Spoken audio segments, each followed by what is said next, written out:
মালয়েশিয়ার একটি সবজি বাগানে অভিযান চালিয়ে ৪২ বাংলাদেশি সহ ৬৫ জন অবৈধ অভিবাসীকে গ্রেপ্তার করেছে দেশটির অভিবাসন বিভাগ। শুক্রবার এক বিবৃতিতে এই তথ্য জানায় সংস্থাটির মহাপরিচালক দাতুক জাকারিয়া শাবান।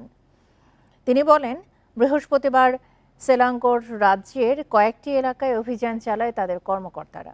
এ সময় বাংলাদেশ ও পাকিস্তানের অভিবাসীদের পরিচালিত অবৈধ একটি সবজি বাগানের সন্ধান পায় তারা। সেখান থেকে ৬৫ জন অবৈধ অভিবাসীকে গ্রেপ্তার করা হয়। এদের মধ্যে বাংলাদেশের ৪২, মিয়ানমারের ১৪, ইন্দোনেশিয়ার ৬, পাকিস্তানের ২ ও ভারতের ১ জন নাগরিক রয়েছেন।